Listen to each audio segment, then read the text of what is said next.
My dear student, good morning. I am Rajapandian, physics teacher. Already we have studied about Newton first law, second law and moment of couple, moment of force.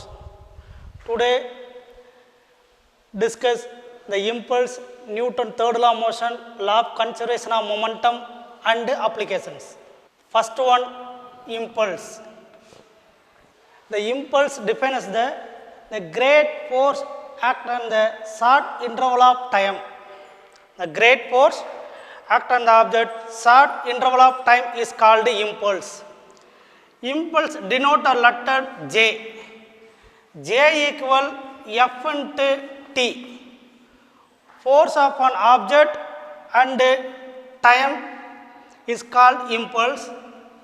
The unit is Newton second, Ns. The impulse, otherwise impulse is equal to the product of force and time. For example, for cricket bat ko ball ku irukkude interaction time வந்து very less, but great force act ஆகுது. Great force means நம்ம பாடியோட full ஃபோர்ஸையும் நம்ம என்ன பண்ணுறோம் அப்படின்னா handle கொண்டு வந்துட்டு பேட்டில் அப்ளை பண்ணுறோம். பட் பேட்டுக்கும் பாலுக்கும் இருக்கக்கூடிய இன்டராக்ஷன் டைம் வந்து வெரி லெஸ். அதான் great force act on the small interval of very less time is called impulse. According to Newton's second law, the force is directly proportional to rate of change of momentum. F equal change in momentum divided by time. That is F into T equal delta P. Delta means change. The equation 1 and 2 இது ரெண்டு relate பண்ணோம் அப்படின்னா J equal delta P. The impulse equal to magnitude of the change in momentum. J equal delta P. அப்போ momentum change ஆனாலுமே அது எதுக்கு ஈக்குவலாக இருக்கும் அப்படின்னா இம்பல்ஸுக்கு ஈக்குவலாக இருக்கும். இந்த சேஞ்ச் இன் மொமெண்டத்தை வச்சுட்டு இம்பல்ஸை டூ வேவில் நம்ம வந்துட்டு டூ மெத்தடில் நம்ம கால்குலேட் பண்ணுறோம். First one, greater force lesser டைமில் ஆக்ட் ஆகிறது. Second one, smaller force longer period of டைமில் ஒர்க் ஆகிறது. அதாவது ஃபோர்ஸ் கிரேட்டராக இருந்து டைம் லெஸ்ஸாக இருக்கும்போதும் மொமெண்டம் சேஞ்ச் ஆகும். அதை வச்சுட்டு இம்பல்ஸாக கால்குலேட் பண்ணிடலாம். செகண்ட் மெத்தடில் ஃபோர்ஸ் லெஸ்ஸாக இருக்கும் பட் டைம் பீரியட் மேக்ஸிமம் இருக்கும். அப்போ சேஞ்ச் இன் மொமெண்டம் சேஞ்ச் ஆகும். அதை வச்சுட்டு நம்ம இம்பல்ஸாக கால்குலேட் பண்ணலாம். அதனால் இந்த another unit of impulse kilogram metre second power minus 1. Kilogram metre second power minus 1. The unit is also called the momentum. மொமெண்டத்துக்கு என்ன யூனிட் யூஸ் பண்ணுறோமோ அதை J இம்பல்ஸுக்கு யூஸ் பண்ணிக்கலாம். இந்த அப்ளிகேஷன் ஆஃப் இம்பல்ஸ், இந்த இம்பல்ஸை எங்கெல்லாம் யூஸ் பண்ணுறோம்? ஃபஸ்ட் ஒன், ஆட்டோமொபைலில் ஷேக்கப்ஸராக யூஸ் பண்ணிகிட்டு இருக்கிறோம். ஷேக்கப்ஸர்னால் அந்த டூ வீலரில் சிலிண்டர் ஷேப்பில் ஸ்பிரிங் மாதிரி இருக்கும். எதுக்காக யூஸ் பண்ணுறோம் அப்படின்னா டைமை வந்துட்டு இன்க்ரீஸ் பண்ணுறோம், ஃபோர்ஸை ரெடியூஸ் பண்ணுறோம். That is J equal F into T. F inversely proportional to time. Time increase ஆக ஃபோர்ஸ் டிக்ரீஸ் ஆகும். இப்போ ஒரு கிரிக்கெட் பிளேயர் வந்துட்டு பாலை கேட்ச் பண்ணுறாங்க அப்படின்னா அந்த ஹேண்டை மேலே கொண்டு போய் அப்வர்ட் டைரக்ஷனில் கேட்ச் பண்ணுறதில்ல, டவுன்வர்ட் டைரக்ஷனில் இப்படி தான் கேட்ச் பண்ணுறோம்.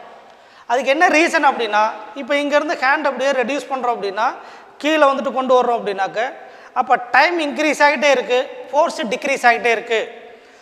ஃபோர்ஸ் டிக்ரீஸ் ஆகுது அப்படின்னா இம்பல்ஸ் என்னவாகும் அப்படின்னா டிக்ரீஸ் ஆகும். ஏன்னா impulse directly proportional to force. இதிலெல்லாம் என்ன யூஸ் பண்ணுறோம் அப்படின்னா இம்பல்ஸோட அப்ளிகேஷன். பால் வந்து கேட்ச் பண்ணுறது, ஷேக்கப்ஸர் ஆட்டோமொபைலில் யூஸ் பண்ணுறது எல்லாமே இம்பல்ஸோட application. Next topic, Newton third law motion. The law states that every action there is an equal and opposite reaction. Every action there is an equal and opposite reaction. let us consider two objects A and B. இந்த object ஏவில் இருக்கக்கூடிய force FA, object பியில் இருக்கக்கூடிய force FB. இந்த ரெண்டு ஃபோர்ஸுமே ஈக்குவலாக இருக்கும், but opposite டைரக்ஷனில் இருக்கும். அதான் FA equal to minus FB. FA that is action, FB the reaction. Every action there is an equal and opposite reaction. For example, recoil of a gun. Recoil of a gunல bullet fire ஆகும்போது forward டைரக்ஷனில் போகிறது action, கன் வந்து reverse டைரக்ஷனில் வர்றது, backward டைரக்ஷனில் வர்றது reaction. தென் போட்டில் இருந்து ஜம்ப் பண்ணுறது, போட்டில் இருந்து ஜம்ப் பண்ணுறோம் அப்படின்னா நம்ம ஃபார்வர்ட் டைரக்ஷனில் ஜம்ப் ஆகிறது ஆக்ஷன், தென் போட் பேக்வர்ட் டைரக்ஷனில் போகிறது ரியாக்ஷன். இந்த action and reaction always act on the two different bodies. ஆக்ஷனும் ரியாக்ஷனும் ஒரே ஆப்ஜெக்டில் ஆக்டே ஆகாது. ஆப்ஜெக்டில் ஆக்ஷன் ஒரு ஆப்ஜெக்டில் ஆக்ட் ஆகிட்டு இருந்ததுன்னா ரியாக்ஷன் அன்னதர் ஆப்ஜெக்டில் தான் ஆக்ட் ஆகிட்டு இருக்கும். அதான் FA equal to minus FB. That is Newton third law. Third topic, law of conservation of linear momentum. Already we know that linear momentum. Linear momentum P equal m into v, mass into velocity. This topic, law of conservation of linear momentum. The external force value is 0. External force value is 0. External force value 0 இருந்தது அப்படின்னா the total system of the linear momentum always conserved. ஒரு ஆப்ஜெக்டில் இருக்கக்கூடிய momentum value change ஆகாது. இதுதான் conservation of linear momentum. Absence of external force or external force values 0. அதாவது எந்த ஃபோர்ஸும் நம்ம ஒரு ஆப்ஜெக்டில் கொடுக்கல அப்படின்னா அந்த ஆப்ஜெக்டோட டோட்டல் மொமெண்டம் சேஞ்ச் ஆகாது, remain same or conserved. That is law of conservation of linear momentum. அதுக்கு proof first one, let us consider two objects A and B. Object A mass is m1, object B mass is m2. The initial velocity of two objects u1 and u2. The two objects are along the same direction. ரெண்டு ஆப்ஜெக்ட்டுமே same டைரக்ஷனில் move ஆகிட்டு இருக்கு. u1 greater than u2. Object ஏவோட velocity, initial velocity மேக்ஸிமமாக இருக்குது, u2 கம்மியாக இருக்குது. தென் m1 greater than m2. மாஸும் object ஒன்றுக்கு வந்துட்டு மேக்ஸிமம் இருக்குது, ஆப்ஜெக்ட் 2க்கு வந்து கம்மியாக இருக்குது. இது before collision. Before collision mean impact, இன்னும் மோதுறதுக்கு ஆரம்பிக்கலை. Let us consider two object A and B. Mass of the two object m1 and m2. Initial velocity of two objects u1 and u2. u1 greater than u2, m1 greater than m2. That is before collision. Then after collision. After collision does not change mass, only change in velocities.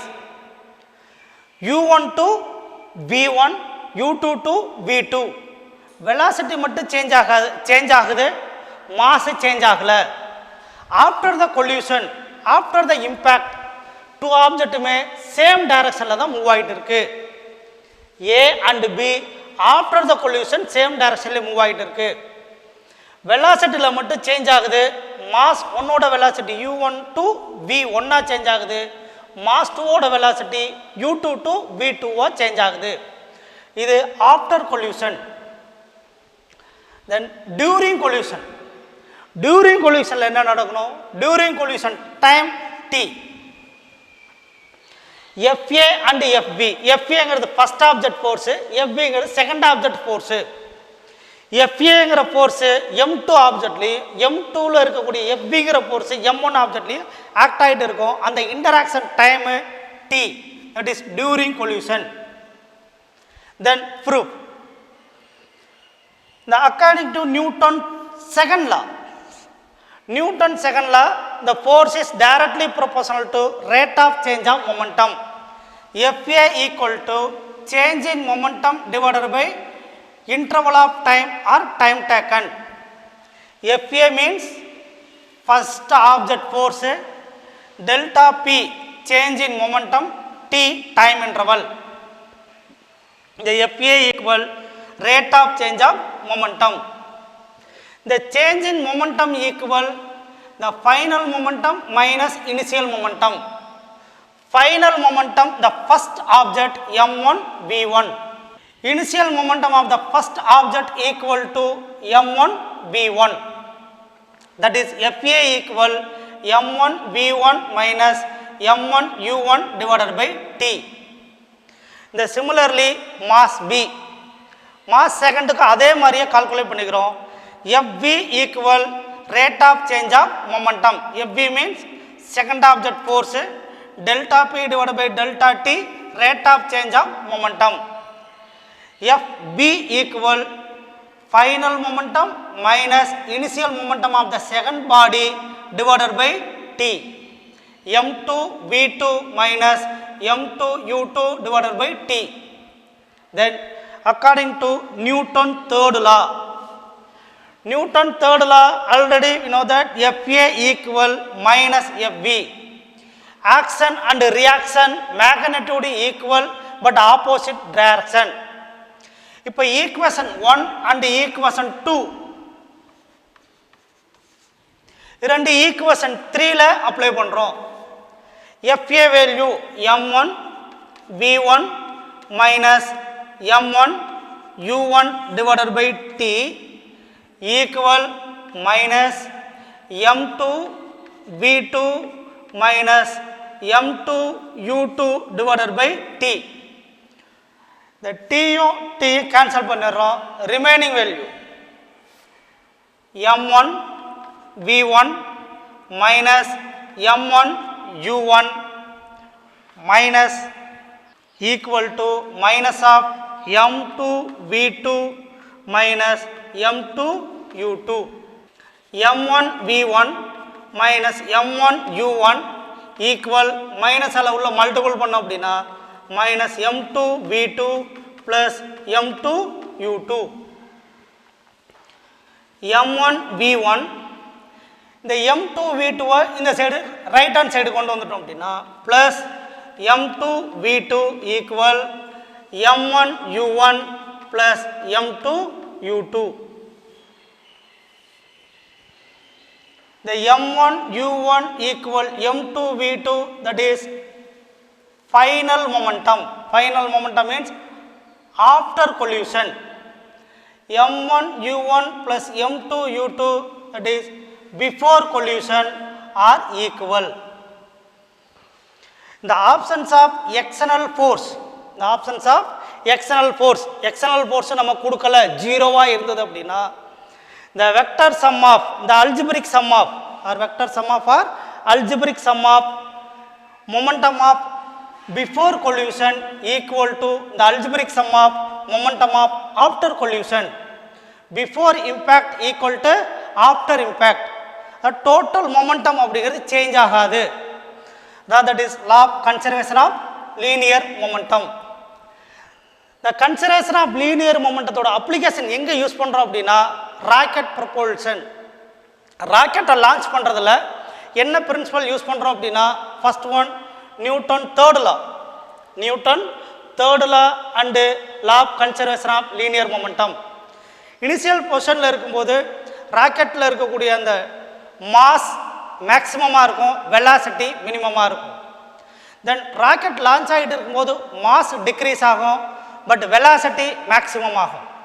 அப்போ இந்த conservation of momentum remain same. அதனோட uses அப்படின்னா law of conservation of linear மொமெண்டத்தோட uses தான் rocket ப்ரொபல்ஷனில் use பண்ணிட்டு இருக்கிறோம். Dear student, இன்றைக்கி நம்ம டிஸ்கஸ் பண்ணது பார்த்திங்கன்னா impulse, Newton third law motion and law of conservation of linear momentum and applications. இப்போ நம்ம எல்லாருமே இந்த கொரோனா பீரியடில் இருக்கோம். அதனால் நம்ம போகிற நம்ம ஸ்கூல் வீடியோ எல்லாமே பாருங்கள். பார்த்துட்டு அதுக்கான ஒர்க் ஷீட் எல்லாமே முடிச்சுட்டு என்ன வாட்ஸ்அப் நம்பர் கொடுத்துருக்காங்களோ அந்த வாட்ஸ்அப் நம்பருக்கு எல்லாருமே அதை சென்ட் பண்ணிடுங்க. ஓகே, நல்லா படிங்க ஸ்டூடெண்ட். தேங்க்யூ.